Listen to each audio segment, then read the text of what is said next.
മറിമായം എന്ന ഒറ്റ സീരിയലിലൂടെ mini screen പ്രേക്ഷകർക്ക് സുപരിചിതരാണ് ശ്രീകുമാറും സ്നേഹയും. ഇരുവരും വിവാഹം കഴിച്ച് ഒരു ആൺകുഞ്ഞിൻ്റെ മാതാപിതാക്കളാണ്. സോഷ്യൽ മീഡിയയിൽ സജീവമായ ഇരുവർ പ്രണയദിനത്തിൻ്റെ ഭാഗമായി പങ്കുവച്ച വീഡിയോ ആണ് ഇപ്പോൾ ശ്രദ്ധിക്കപ്പെടുന്നത്.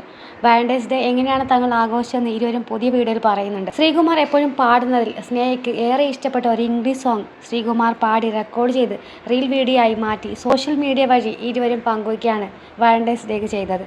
രണ്ടുപേരും വെസ്റ്റേൺ സ്റ്റൈലിൽ ഒരുങ്ങി ഇംഗ്ലീഷ് സിനിമകളിലെ നായികയും നായകനെയും പോലെ റീലിൽ പ്രത്യക്ഷപ്പെട്ടിരുന്നു. ഇതിനു പുറമെ മലയാളത്തിലെ സ്നേഹയ്ക്ക് പ്രിയപ്പെട്ട ഒരു കവിത ശ്രീകുമാർ പഠിച്ച് പാടുകയും സ്നേഹ അതിനെ നൃത്തം ചെയ്യുകയും പ്രണയ ദിനം കൂടുതൽ മനോഹരമാക്കുകയും ചെയ്തിരുന്നു. സാധാരണ ഞങ്ങളുടെ വാലന്റൈൻസ് ഡേ സർപ്രൈസ് കൊടുക്കൽ, പുറത്ത് കറക്കം, കേക്ക് കഴിക്കൽ എന്നിവയൊക്കെയാണ്. പക്ഷേ ഇത്തവണ ഞങ്ങൾ അതിനൊന്നും സമയം കിട്ടിയില്ല.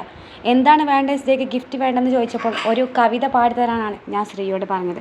പഠിക്കുന്ന സമയത്ത് അത്യാവശ്യം വായനയുള്ള ആളാണ്. അതുകൊണ്ട് തന്നെ ഒരുപാട് ഇഷ്ടം തോന്നിയ ആത്മരഹസ്യം എന്ന കവിത മുമ്പ് ഞാൻ ശ്രീക്ക് കേൾപ്പിച്ചു കൊടുത്തിട്ടുണ്ട്.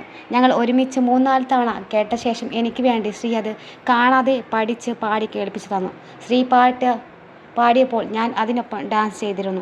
എന്തായാലും ഞങ്ങൾ വളരെ ഹാപ്പിയാണെന്ന് പറയുന്നുണ്ട്. മാത്രമല്ല, ദാമ്പത്യത്തിൽ പരസ്പരം കേൾക്കാൻ തയ്യാറാവുക എന്നത് വളരെയധികം ഇമ്പോർട്ടൻ്റ് ആയ കാര്യമാണെന്നും റിലേഷൻഷിപ്പ് കൂടുതൽ ബ്യൂട്ടിഫുൾ ആക്കാൻ വിശ്വാസമാണ് വേണ്ടതെന്നും താരങ്ങൾ പറഞ്ഞു.